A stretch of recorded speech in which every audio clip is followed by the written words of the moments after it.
Whosoever will be saved, before all things it is necessary that he hold the Catholic faith.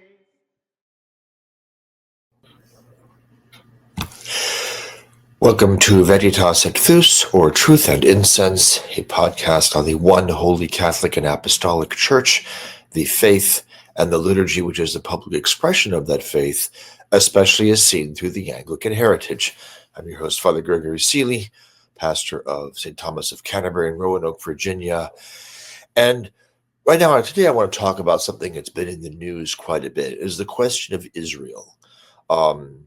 What is Israel and what is our relationship with Israel?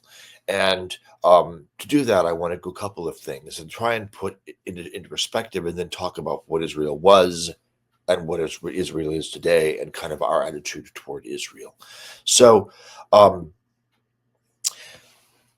Israel is it is the native land of the Jews. It was the land that it was given to, that was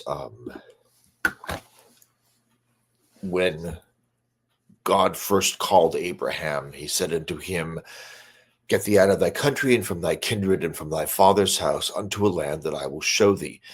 And he led Abraham from, I guess, Pada Aram. This really isn't my area of expertise here, but led him down and brought him into this area, which was later to become Israel.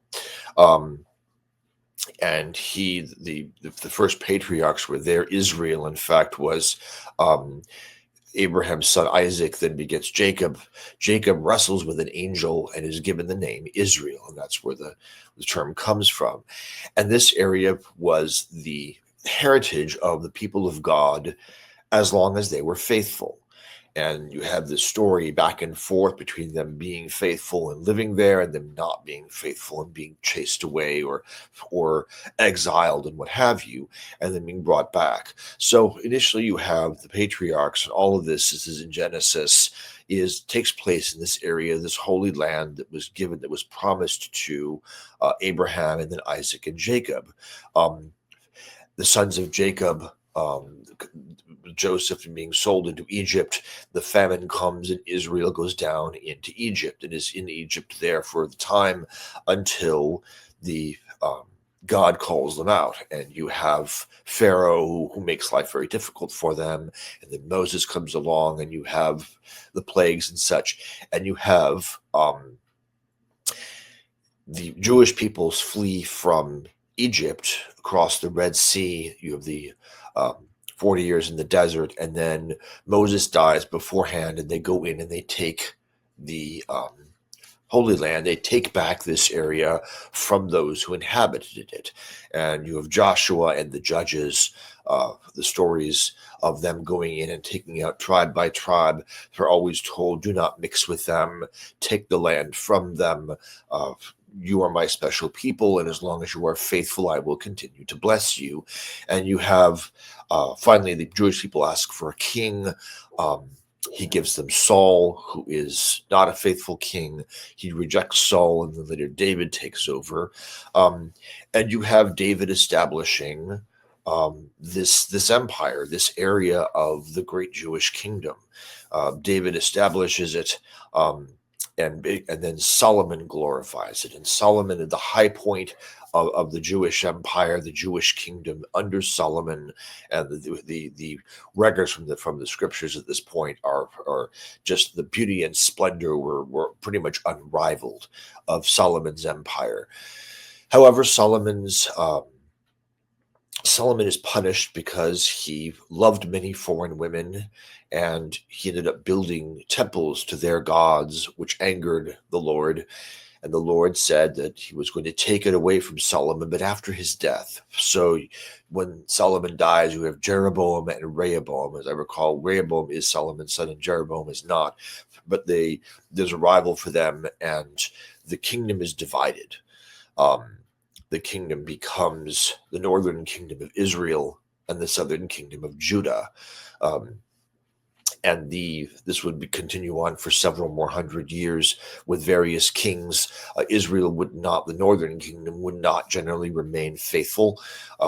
They would. You had there were unfaithful kings on both sides, but Israel tended to the northern kingdom to stray more, and God saw this, and God was angered by it. And finally, you had the exile. The northern kingdom was exiled first, I believe the Assyrians, and then the southern kingdom to Babylon. Again, this is really my area of expertise, but they're both exiled. Um, the exile lasts for 80 years. And after the exile, they come back, and they're able to come back. They're no longer a kingdom. They are subject to, they are a tributary, or they are a territory of another larger empire. I believe it was the Assyrians. They came back, and they're a tributary. Then Alexander and the Greeks, they're under the Greeks for a while, and finally the Romans. And when Jesus is born, the area is a territory within the Roman Empire. All right. And so this area is held by the Jews, but there are other tribes there, other peoples. You have Samaria, you have these various areas and such. So you have you have the domain there with Jerusalem and such, but you also have other areas there with that are more or less faithful. You began to have a diaspora, because after the exile they came back. Many of Jerusalem was not big, or Israel was not big enough to handle, and you also had to handle the coming in of these new people. You also had cultural influences and culture clashes. So those people who spoke Aramaic, those people who spoke Greek, or even Latin, began to live as Jews outside of Israel, outside of the area. This was the beginning of this. And then finally, in the year 70 AD, after our Lord's death, the Romans come in, the temple is destroyed, and the Jews are scattered. And the Jews remain scattered from 70 AD pretty much until the end of World War II. And after World War II, you have the Allied powers, principally the United States, to a much lesser extent Great Britain, which had control of the area due to the British Empire. It was technically Muslim, but it was still under the control of the British Empire. But after World War II, these two powers, both of them Protestant, Christian, and capitalist, they had the money, and they saw what the Jews had gone through with the Holocaust and such, and also just as a gesture of goodwill, kind of to their elder brothers in the faith, decided to carve out and give them their homeland back. This was not organic. This was not a natural. This was something they went in and made space for the Jews to live in their ancient homeland, calling it Israel. And it was protected by, it was a gift. It was a gift. The money went in. They went in and they carved the area out. They defended it against principally the United States with their military and such, and supported them. And this was a gesture of goodwill toward the Jews from the Christians, from the United States, and again, to a lesser extent, Great Britain. And this created the modern state of Israel. The modern state of Israel, again, is not an organic nation. It's the Allied powers that came together. Now, one of the things you have, is when it was given to them, as a lot of people will say, "Oh my gosh, that they're behaving. That there are Jews there who, in Israel, you're not allowed to say produce pornography or any of these other morally decadent things, but in America, the Jews can do this." Which may very well be true. There was no stipulation in the gift. There was no stipulation of this, we'll give you this territory if you are good people, or if you help us out, or as long as Israel it protects our interests in the Middle East, which they purported to do, or that you make sure that you behave yourself. There was no stipulation. It was a gift. Here is your homeland by the Western powers to the Jews as a gesture of goodwill. Again, after the Holocaust and how much they'd been through, they felt that they could have their homeland, and a little bit of there had been many centuries of animosity and conflict between Jews and Christians, and the Christians wanted to say here, let's make peace, bygones be bygones, if you will, and here is a gift of your homeland to live in. All right. The question then comes, what does that mean for Christians, this idea of Israel existing? Is this sort of a dispensation where grace comes out of Israel? This is a biblical prophecy. How should we look at the question of Israel? Israel is an artificial nation created by the Western powers. It is not some sort of place where God's grace especially dwells. The Jewish covenant is not a saving covenant. Grace does not flow through Judaism. It is Jews need to convert to Jesus Christ if they're to be saved. If you say, is a good Jew saved? I can't speak to that. It doesn't look, they really need, grace flows through Jesus Christ and the church he founded. That's how it is. Beyond that, I really can't speak. But is therefore then the Jerusalem or the area of Israel especially pleasing to God? Jesus dwelt there. The Holy Land has always been pleasing, but really the Holy Land can be in any nation. It's like the poem of William Blake about founding Jerusalem on England's shores. England can be a Jerusalem. Rome can be a Jerusalem. America can be a Jerusalem. The Jerusalem is where the church is. So if you want to make a pilgrimage to Israel, sure, you can make a pilgrimage to Israel. If it's done in the spirit of a pilgrimage, then you can receive grace. But you can also make a pilgrimage to Rome. You can make a pilgrimage to Canterbury. You can make a pilgrimage to Greece. You can make it to any place, to France, to anywhere where the faith is to be found for the sake of giving devotion to God.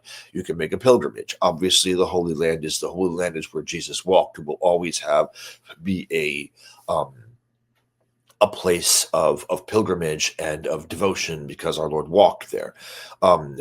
The current nation of Israel, though, really has little to nothing to do with the Holy Land, properly speaking. It was an artificial nation given to the Jews that they might live in peace after again the persecutions of the World War II in the 20th century, as well as again a history of animosity. It was a gift. So Israel is, out of the kindness, generosity, and charity of the Western nations, principally the United States, to our elder brothers in the faith. It is not a sort of new dispensation where grace specifically comes out of Israel. It does not. It comes out of the church. And anywhere where you live, Jerusalem is a spiritual kingdom which can be had in any nation. The Holy Land is the Holy Land. It will always be special, but it is not in any way directly linked to the modern nation of Israel. And as far as the behavior of the Jews and should we respect and honor Israel, that's a difficult question. We gave them Israel, and if we can continue, it is a noble thing to do. That having been said, the Jewish people are not an evangelical people. The Jewish Testament is not the good news. They do not seek to convert people to Judaism. They tend to be kind of ghettoized in the sense of they live among their own people and have their own culture, and they're very content to, what is the phrase about the hobbits and the Lord of the Rings, content to forget and be forgotten, in the sense that Jews are going to live on their own and they don't seek converts. They are going to be very jealous of their own people. This is the nature of Judaism. And we need to realize that this is how the Jews are. The Jews are their own people. They are going to remain very jealous of their own culture, their own people, and they're going to be very protective of it. It is a different mentality than the Christian West, which is evangelical and has a sense of loving your neighbor in charity. Now, the Old Testament requires that you love your neighbor, but there's also a very strong sense of Jews first among the Jews. And this is just the way they are. When the gift was given of Israel to the Jewish people, it was given understanding that this was going to be the case. Now, there's also the question of the Jewish treatment of the Arabs in the area. And this is a very complicated issue, and I don't have all the answers to it. my initial reaction, quite frankly, is um, if all the Jews get is the area of Israel around there, I don't. If we're going to look at it as saying this, we're going to have the Jews be safe in Israel, then the idea of them of the those Arabs finding another place to live doesn't seem unreasonable. Um, if we're going to look at Israel and say, you need to live in peace here or there, I mean, there have been atrocities and there have been attacks on both sides. A lot of people claim Israel keeps pushing the Arabs out and they're being unfair to the Arabs. It's probably very true. Again, this is not an area of what I'm any kind of an expert, and it is a difficulty of almost like imperial or dynastic politics. Who's right? Well, both sides are wrong and both sides have a point. Um, I think that we either need to see that area as being something that Israel, um, it is proper for Israel to dwell there, and that they have a right to that area. And again, right, it was a gift; we gave it to them. But if we pull back and we would let it go, it would collapse. The Israel cannot support itself. There are wealthy Jews who help, but the military equipment is all ours, as far as I know. If it really is reliant upon the United States in particular, I think England helps out also to defend and protect this area. And so the question is that if we gave this to the Jews, then the Jews are going to dwell there, and they're going to the area is not very big, and again, if they need to move out those who would otherwise be hostile to them, that may be how it has to work. Again, I don't have a final answer for this, and there are arguments on both sides. But the bottom line is that this is not it's not an organic nation. It was something created by the West, given to the Jews that they might live in peace. It is a gift, a burden of charity upon the West to do this. It costs us money, and it is. It can be looked at, but also again, this is a place for these people to live safely. We gave them as kind of giving our elder brothers in the faith a gift. So it is not. There's no sort of dispensationalism of how does God bless Israel. He doesn't specifically bless Israel. He blesses the church, and grace comes through the church. So modern Israel, has really nothing to do with the plan of salvation. Now, as far as prophecy is concerned, does this mean something in the over? I don't know. There's an old saying that prophecy is best appreciated after the fact, which doesn't mean you can't look at prophecy and recognize certain things. It may very well, but that doesn't necessarily affect how we live out our lives. As far as, do we need to specifically honor Israel? Do we need to specifically be involved in Israel to please God? No, we do not. We are called to be kind to the Jews. We are called to be kind to the Muslims. Now, Islam is a heresy. The Jewish is the Old Testament, and if it's not a heresy per se, they need to convert it as the old law, and so it is no longer a saving law. However, Islam is something entirely different. It is a sticky question because, again, the Jews are not Christian and do not behave in a Christian fashion. It is a burden on the West, especially financially. Many of the Jews who live there, or who in and around Israel, are not especially virtuous people. I mean, there are non-virtuous people in every nation. There are non-virtuous Christians. However, we need to realize that this is not the idea that the Jews being virtuous was not, again, a dependent upon the gift of Israel to the Jewish people. So it is a sticky question. I don't have all of the answers to it, but it is important to know that the truth about Israel is that it was a gift from the West to the Jewish people, a place to live in their homeland. It is not, there is, as a Christian wise, it is simply, again, it is just that. Grace does not specifically flow through Israel, nor does it have any specific blessing in the sight of God, or in the for Christians, so to speak.